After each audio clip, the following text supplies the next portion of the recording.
Vor der Predigt 2, 3 Dinge.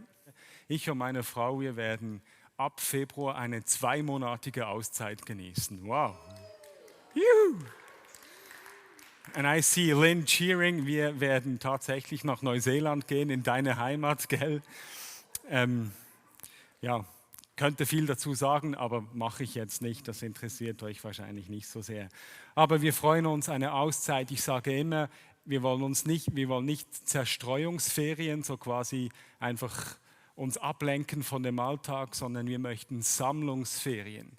Wie gesammelt, neue Energie gewinnen, Gott begegnen und dann wie ganz bei mir, ganz bei Gott wieder zurückkommen und voller Kraft wieder einsteigen. Jetzt hört man nicht noch besser, gell? Wunderbar. Und wir kommen also zurück, kurz vor der Osterkonferenz. Das wollten wir uns natürlich nicht entgehen lassen und wir freuen uns dafür zurückzukommen. Und vielleicht hast du auch schon einige Infos gehört hier oder da über die Osterkonferenz. Eine der Personen, die kommen wird, ist Jackie Pullinger. Ich weiß nicht, wer sie kennt, ich finde sie eine sensationelle Frau. Vor kurzem haben wir mit ihr einen Online-Anlass durchgeführt und sie hat uns ein bisschen Anteil gegeben an einigen Dingen. Und wenn du sie nicht kennst, Jackie ist eigentlich eine Engländerin, sie ist eine professionelle Oboistin, also die spielt die Oboe.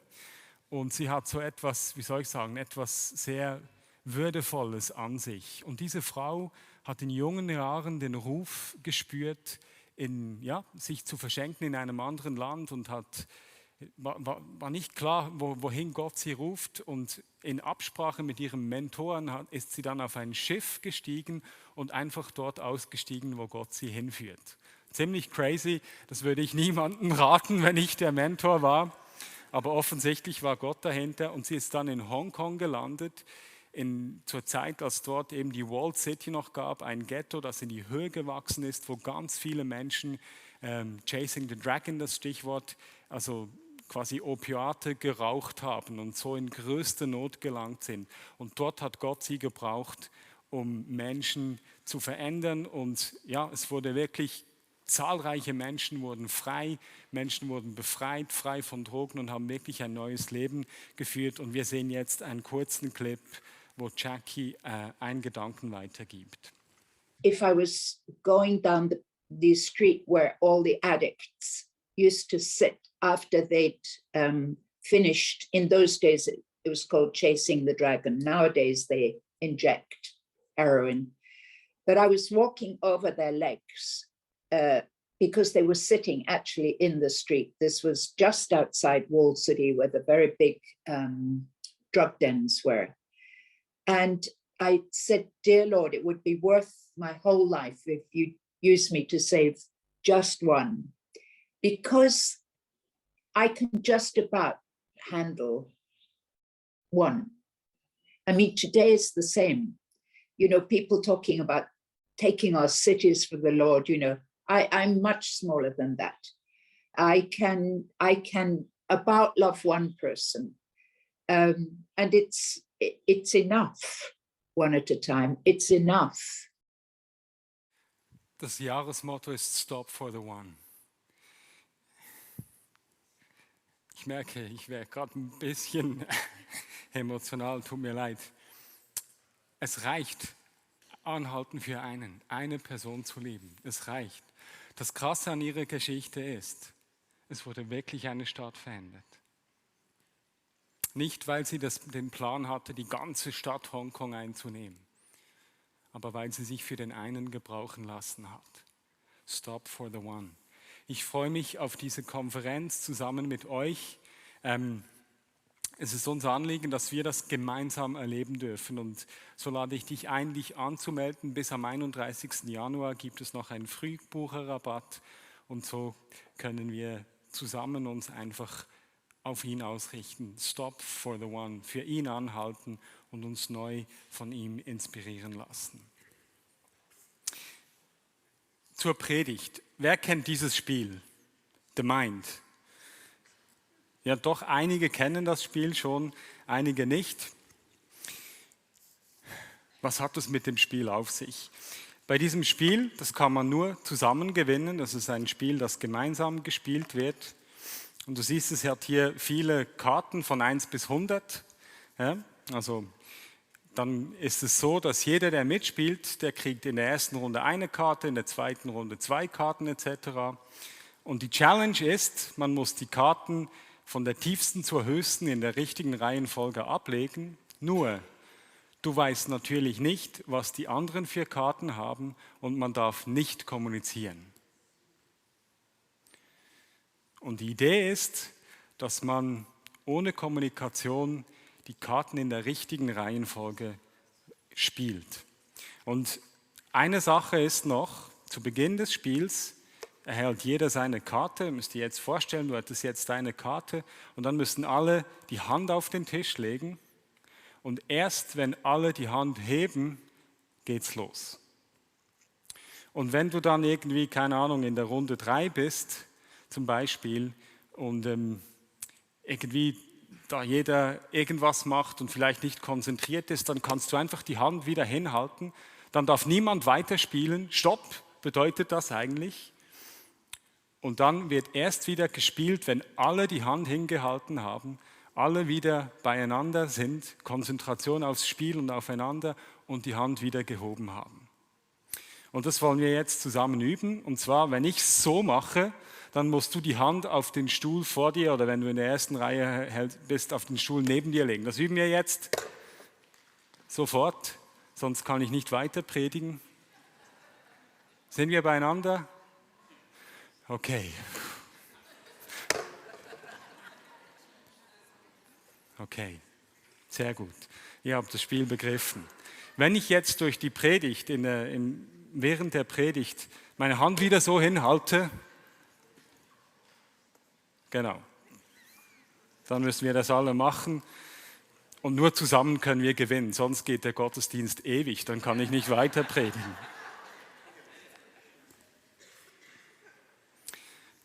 Stop for the one. Wir machen, dieses Jahr ist es unser Motto und wir machen so eine Serie darüber im Moment. Stop for the one, innehalten für Gott. Wir wollen gemeinsam anhalten, stoppen für ihn. Sehr gut. Und wir wollen auf diesem Weg, den wir gemeinsam als Vineyard Bern beschreiten, wollen wir eben anhalten für ihn. Uns zuerst auf ihn ausrichten. Und dieses Motto, das hilft uns, in die Richtung unserer Zukunftsausrichtung zu gehen. Also was ist das Bild, wo wir hinwollen?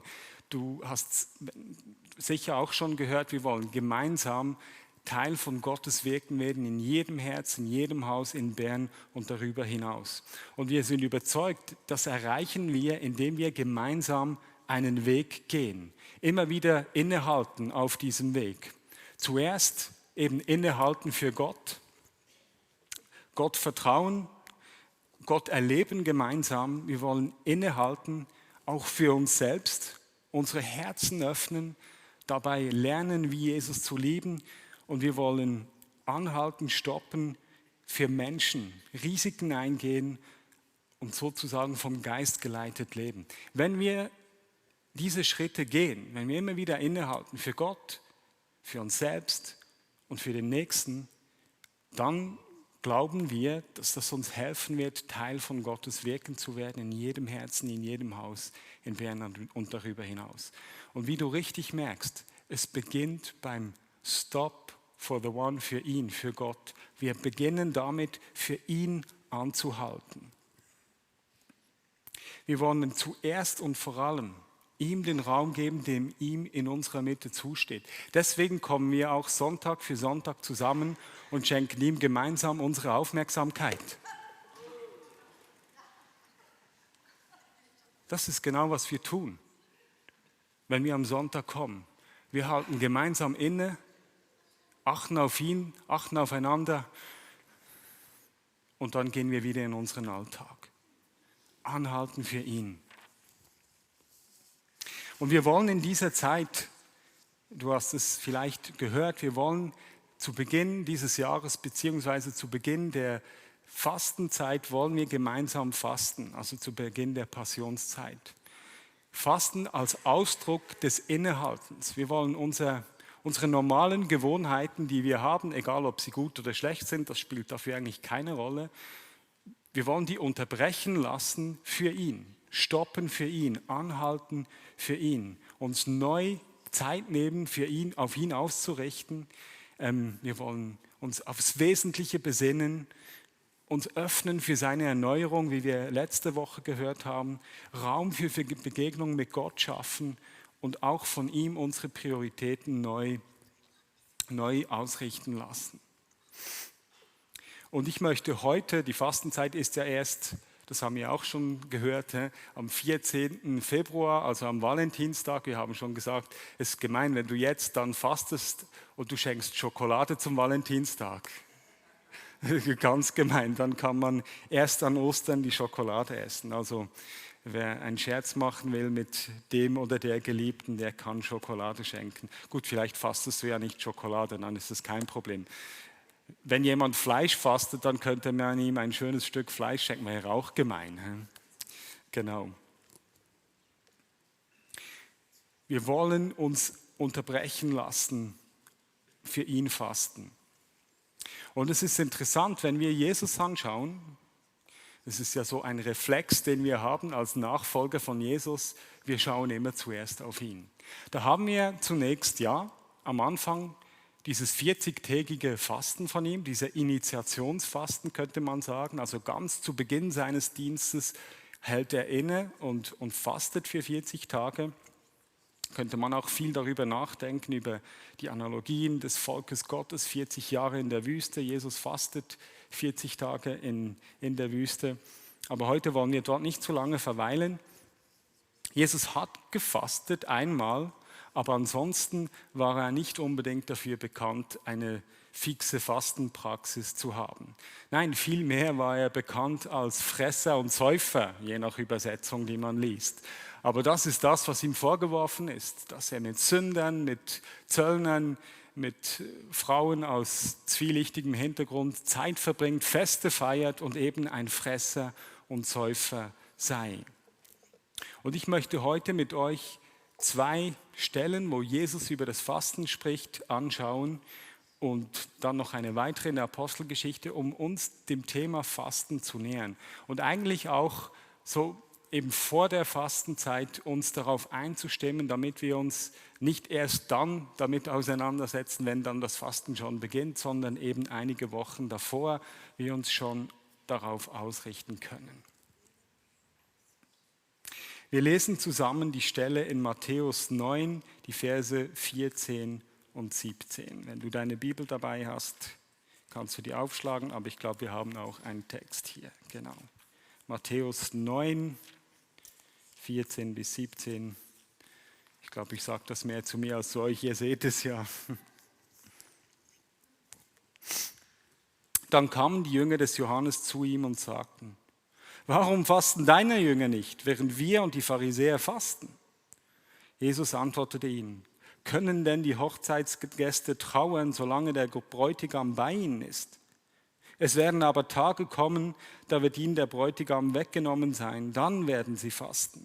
Niemand setzt ein Stück neuen Stoff auf ein altes Gewand, denn der neue Stoff reißt doch wieder ab und es entsteht ein noch größerer Riss. Auch füllt man nicht jungen Wein in alte Schläuche, sonst reißen die Schläuche, der Wein läuft aus und die Schläuche sind unbrauchbar. Jungen Wein füllt man in neue Schläuche, dann bleibt beides erhalten. Jesus hat seinen Jüngern in dem Sinne keine regelmäßige Fastenpraxis vorgelegt. Mit der Begründung, dass es keinen Sinn macht zu fasten, wenn der Bräutigam da ist, wenn er da ist, wenn er unter ihnen ist. Gibt es keinen Grund zu trauern. Offensichtlich war Fasten auch mit Trauern verbunden. Aber er macht dort klar, Fasten, währenddem er da ist, macht keinen Sinn. Und ich fand das ganz interessant. Es gibt also in dieser Zeit gab es viele unterschiedliche Fastenpraxen quasi innerhalb der jüdischen Gemeinschaft dieser Zeit, unterschiedliche Gruppen, die auch unterschiedliche Fastenregeln gefolgt sind. Viele Fastentage zur Zeit Jesu bei den Juden, die waren ausgerichtet auf nationale Katastrophen. Also man hat an Tagen gefastet, wo irgendwie der Tempel zerstört wurde oder wo ein anderer schrecklicher Anlass war. Es gab Fasten, die Pharisäer zum Beispiel, die haben immer montags und donnerstags gefastet. Das war eine bestimmte Praxis. Und mit Jesus, mit dem, dass er kommt, findet sich eine vollkommene Neuausrichtung des Fastens, aber nicht nur des Fastens, sondern des ganzen Feierns der ersten Kirche. Wir sehen dann, dass auch die Christen später, trotzdem, dass Jesus ihnen kein Vorbild vorgelebt hat, auch gefastet haben. Und ich fand das ganz ein interessanter Punkt. Die Feierpraxis, auch die Fastenpraxis, findet durch Jesus, den Bräutigam, einen ganz neuen Rahmen. Es dreht sich alles um ihn. Wenn früher ein Fasten ausgerichtet war, beispielsweise auf eine Trauer, auf ein Ereignis der Trauer in der Vergangenheit, oder wenn ein Fasten in manchen Gruppen darauf ausgerichtet war, dass sie fasten wollten, um Gott dazu zu bringen, dass er sein Reich bringen würde. Also irgendwie eine Form von Selbstheiligung, damit Gott dann quasi bereit wäre zu kommen. Dann findet es in Jesus einen vollkommen neuen Zuschnitt. Und Jesus sagt, neuer Wein braucht neue Schläuche. Jetzt darüber könnte man ganz viel sagen und ich glaube auch, dass es eine gewisse Deutungsoffenheit, das ist zwar ein schöner Theologenbegriff, für diese Stelle gibt. Aber ich glaube, mit Jesus ist nicht einfach nur eine neue Fastenpraxis gekommen. Also dieser Text des neuen Weines, neuer Schlauch, glaube ich nicht, auch wenn er hier im Zusammenhang mit dem Fasten steht, dass er nur auf das bezogen war, sondern eigentlich auf das ganze Feiern. Wir sehen, dass die ersten Christen dann nicht mehr am Samstag Schabbat feiern, sondern sie feiern am Sonntag oder man hat auch Herrentag gesagt, auch in Deutsch lange Zeit, den Tag der Auferstehung Jesu. Das wird der Tag des Fastens. Man verschiebt das Feiern auf ein Ereignis von Jesu. Die frühen Christen haben begonnen, auch zweimal zu fasten, wie die Pharisäer, aber sie haben mittwochs und freitags gefastet in Erinnerung an den Verrat Jesu und an den Kreuzestod. Das ganze Feiern, die ganze Praxis wird ausgerichtet auf Jesu. Die frühe Kirche hat sich dann ausgerichtet, hat eben das vorösterliche Fasten und das vorweihnachtliche Fasten eingeführt. Und so hat quasi das liturgische Jahr einen neuen Rahmen gefunden auf Jesus hin. Alles aus Ausdruck davon, von der Sehnsucht, dem Bräutigam zu begegnen. In diesem Beispiel hier spricht ja Jesus davon, dass die Hochzeitsgäste quasi nicht fasten sollen, solange der Bräutigam hier ist. Aber dieser Begriff des Bräutigams hat dann in der theologischen Auseinandersetzung auch eine neue Bedeutung erhalten, beziehungsweise die Gäste. Die Vorstellung, dass wir seine Braut sind als Leib Christi, als Gemeinde Jesu. Und somit die Vorstellung, dass wir uns verzehren nach ihm. Vielleicht hast du so Erinnerungen an das Hohelied, Texte, die dort diese Hochzeit beschreiben. Das schwingt hier für mich mit, diese Sehnsucht nach Gott, nach Jesus, nach dem Bräutigam, der kommen wird, nach unserer Hochzeit, uns als Gemeinschaft seiner Braut mit ihm. Und eben eine Fastenpraxis, die genährt ist von diesem Hunger, der Leidenschaft einer Braut, die darauf wartet, ihrem Bräutigam zu begegnen. Also mein erster Punkt, die ganze Fastenpraxis beginnt sich neu und mit der Fastenpraxis, die ganze quasi Feiern, beginnt sich neu auf Jesus auszurichten, ihn in der Mitte.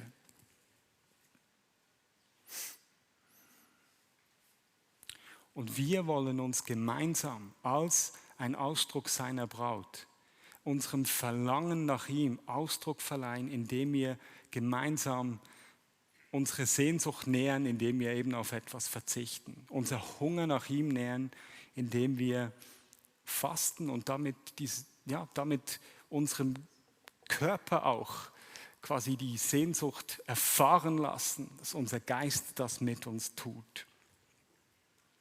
Es ist aber interessant, dass bei Jesus ja doch auch eine Fastenkritik vorhanden ist. Und wir lesen dafür zusammen die Stelle in Matthäus 6, Verse 16. Und vielleicht noch als Vorbemerkung dazu. Im Alten Testament gibt es diverse Stellen, vor allem auch bei den Propheten eben, die das Volk zum Fasten aufrufen, aber die auch eine bestimmte Form von äußerem Fasten kritisieren. Wenn es mir recht ist, Jesaja 58, die uns dazu aufrufen, uns ganz auf ihn auszurichten und nicht nur äußerlich mit einer Fastenpraxis, sondern auch unser Leben ganz ihm zu widmen, unser Verhalten gegenüber den Armen, Schwachen etc. Und in dieser Tradition steht auch Jesus, wenn er hier spricht. Und wir lesen Matthäus 6, 16 bis 18. Wenn ihr fastet, macht kein finsteres Gesicht wie die Heuchler. Sie geben sich ein trübseliges Aussehen, damit die Leute merken, dass sie fasten. Amen. Ich sage euch, sie haben ihren Lohn bereits erhalten. Du aber, wenn du fastest, salbe dein Haupt und wasche dein Gesicht, damit die Leute nicht merken, dass du fastest, sondern nur dein Vater, der im Verborgenen ist, und dein Vater, der das Verborgene sieht, wird es dir vergelten.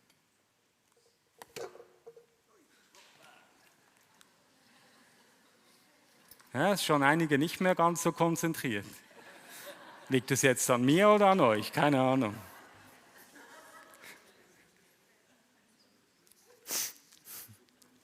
Wenn ihr fastet, sagt Jesus hier, ganz zu Beginn, Vers 16, wenn ihr fastet.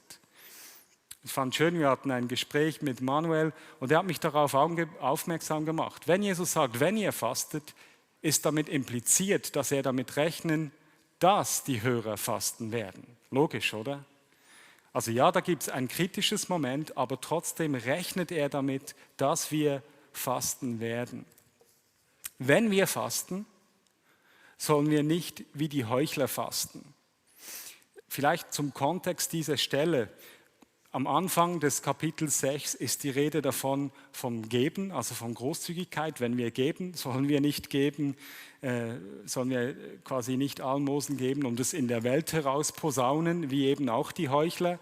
Oder beim Beten macht er auch darauf aufmerksam, wenn wir beten, sollen wir nicht wie die Heiden beten, die ganz viele Worte aneinander heften. Und dann eben kommt er hier zum Fasten. Wenn wir fasten, sollen wir nicht wie die Heuchler fasten. Ich denke, das ist noch wichtig zum Einordnen. Fasten erscheint bei Jesus eigentlich immer zusammen mit Beten und Geben steht auch in Verbindung zu Fasten und Beten. Und all das sollen wir eben nicht tun wie die Heuchler. Im Sinne von die Heuchler, im Sinne von Menschen, die fasten, um quasi vor Gott und vor Menschen gut dazustehen und die sich dann noch davon versprechen, dass sie etwas als Belohnung erhalten werden. Also in dieser Weise Fasten als etwas, das eben das Außen ist, gut dastehen vor Menschen und meinen, man bekommt etwas dafür. Dort hinten, Omi, ich sehe dich, du hast die Hand nicht auf dem Tisch. Kann ich nicht weitermachen? Ja, danke, sehr gut. Das war jetzt ein bisschen gemein, gell? Entschuldigung. Der Fokus eines solchen Fastens, der ist darauf ausgerichtet, eigentlich auf mich, wie ich dastehe, wie ich eben vielleicht vor Menschen oder vor Gott dastehe. Und der ist eben in dem Sinne falsch. Wo der Fokus auf mich ist oder auf das, was ich erhalten könnte, wie die Leute über mich denken, da bin ich ja beim Fasten mehr bei mir als bei etwas anderes. Und dann ist das dann auch schon der Lohn gewesen, den ich erhalte, weil meine Aufmerksamkeit ja nicht bei dem ist, um den es eigentlich geht. Und deswegen, ich glaube, dass das Fasten, das Jesus hier kritisiert, ist wie ein äußeres Fasten, bei dem der Fokus nicht auf Gott wirklich gerichtet ist, sondern auf irgendetwas Äußeres, mein Ansehen und dann eben die Vorstellung, dass ich dadurch vor Gott etwas gewinnen kann und dann etwas zurückerhalten sollte. Das Fasten ist nicht fürs Außen, sondern es ist gedacht für eine Begegnung mit dem Vater, der im Verborgenen ist. Der Vater, der im Verborgenen ist und ins Verborgene sieht. Es geht darum, mich von dem Äußeren zu lösen, dem Ansehen vor den Menschen oder was auch immer man heute denken könnte, dass uns dabei wichtig sein kann im Äußeren. Aber es geht darum, dass ich mich ganz auf ihn einlasse. Und zwar bis ins Verborgene, bis ins Innere, bis ins Intimste hinein. Mein ganzes Leben neu auf ihn ausrichten. Meine Prioritäten, all die Dinge, die in meinem Leben da sind, mich ihm ganz zu widmen. Und dort wird er mir begegnen. Am Ort meiner intimsten, verborgensten Gedanken oder auch der im verborgensten Abgründe, die vielleicht in mir sind, mit denen ich manchmal kämpfe. Das ist ein Teil des Fastens. Und genau dort liegt meines Erachtens auch der Lohn des Fastens. Ich glaube, dass in dem, was Jesus sagt, der Lohn bereits impliziert ist. Der Lohn des Fastens ist eine verändernde Begegnung mit Gott, dem liebenden Vater, der in die verborgensten Winkel meines Lebens sieht. Wir fasten nicht für einen bestimmten äußeren Zweck. Wir fasten nicht dafür, dass Gott irgendetwas tut, was er aus welchen Gründen auch immer bisher noch nicht getan hat und wir quasi mit unserem Fasten seinen Willen biegen können. Das ist nicht der Grund, wieso wir fasten. Wir fasten, um diesem Gott zu begegnen, der im Verborgenen ist und der die Kraft hat, in die tiefste Tiefe meines Seins mir dort zu begegnen, Veränderung zu schaffen und Neuausrichtung zu geben. Ja, wen kann ich rauspicken? Wer hat die Hand nicht? Nein.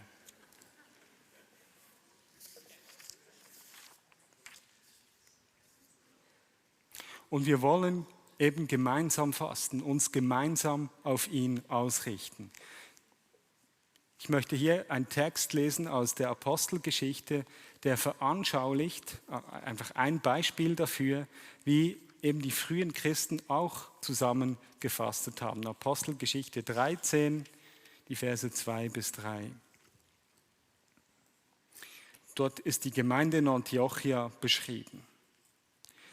Als sie zu Ehren des Herrn Gottesdienst feierten und fasteten, sprach der Heilige Geist: Wählt mir Barnabas und Saulus zu dem Werk aus, zu dem ich sie berufen habe.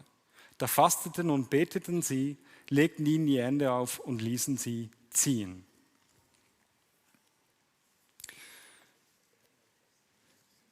Offensichtlich war Fasten und Feiern für sie kein Widerspruch. Und wenn ich hier Fasten und Feiern lese, dann stelle ich mir das vor, so ähnlich wie ich das jeweils bei den ukrainisch-messianischen Community erlebe, wo wir nämlich wirklich feiern, tanzen, ausgelassen sind. So stelle ich mir das in etwa vor, dass sie zusammengekommen sind, gebetet haben, gefastet haben, gefeiert haben und aus diesem gemeinsamen Begegnen, aus dieser gemeinsamen Ausrichtung auf Gott, in dem alle beieinander waren, ganz auf ihn ausgerichtet waren, in Tune waren miteinander und mit Gott. Dort hat Gott zu ihnen gesprochen, was er durch einige unter ihnen in Zukunft tun will. Das war der Ort. Der Ort kam, diese Begegnung mit ihm kam daraus, dass sie gemeinsam fasteten, beteten, eins wurden miteinander und mit Gottes Willen für das, was er in ihrer Zeit tun wollte. Und vielleicht kennst du die Folgegeschichte. Es war dann die erste Missionsreise von Paulus und zahlreiche neue Kirchen, neue lokale Gemeinschaften sind daraus entstanden.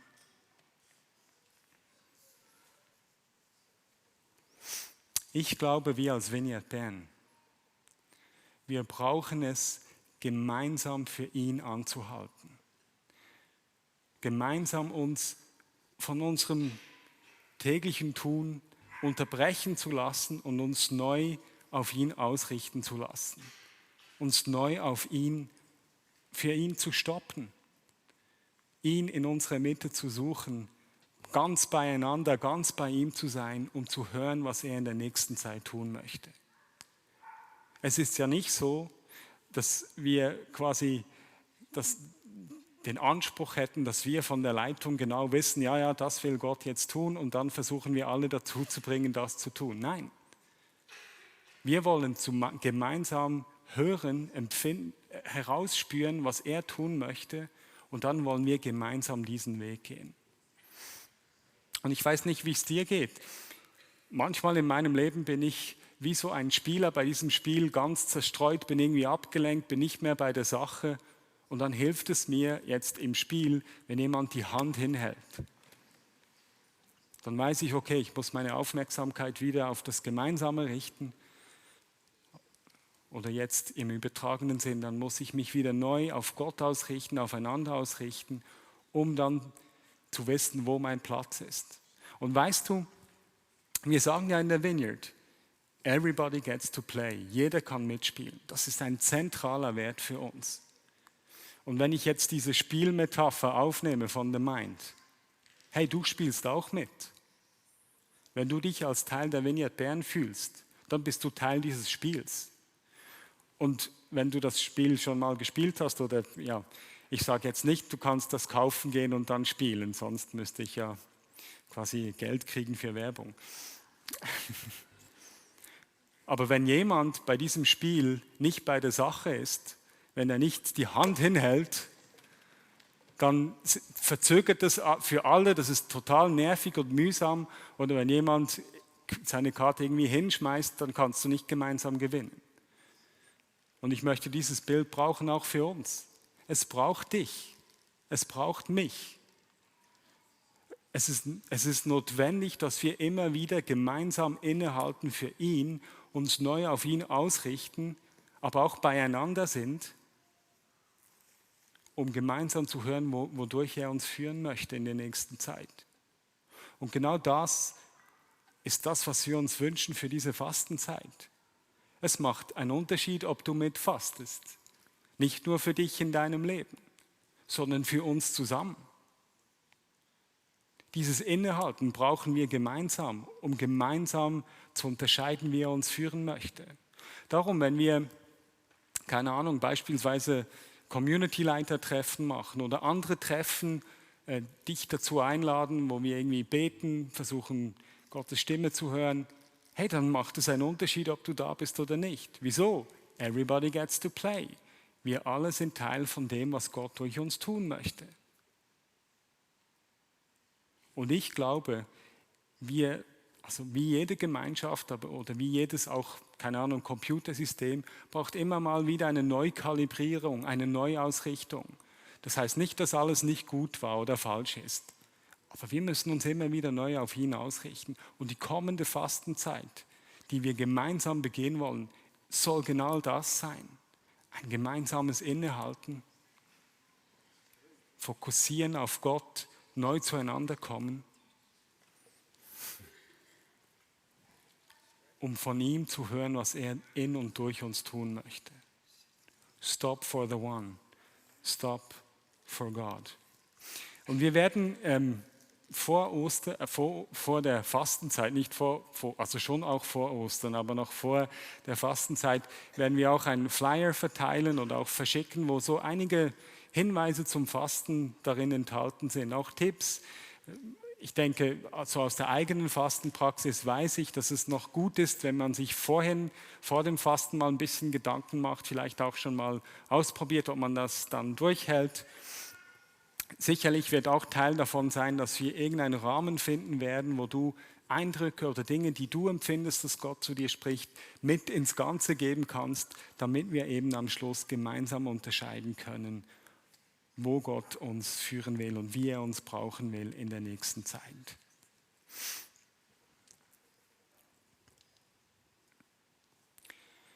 Stop for the one. Wir wollen zuerst für ihn anhalten, dann auch für uns selbst anhalten, zu uns schauen, aber auch für den Nächsten anhalten, um uns in der Liebe Christi und in der Kraft des Geistes brauchen zu lassen,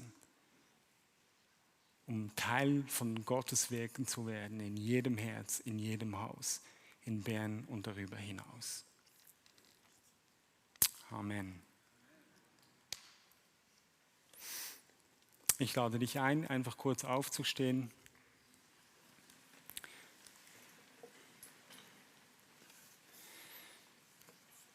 Gedanken über deine Fastenpraxis hast du ja jetzt noch Zeit, aber aktuell gerade, zum Abschluss von der Predigt, ist ein Team der Vineyard Bern also in der Ukraine, die werden dort wieder hinter der Frontlinie Hilfsmaterial bringen und wir schließen einfach die Zeit mit einem kurzen Gebetszeit für die Leute aus unseren Reihen, die dorthin gehen, ab. Tobi Weber ist ja dabei, einige andere, Benjamin Gimmel, Nathanael ist auch mit dabei. Genau. So lasst uns kurz eine halbe Minute beten, einfach einstehen für den Einsatz, den sie dort leisten.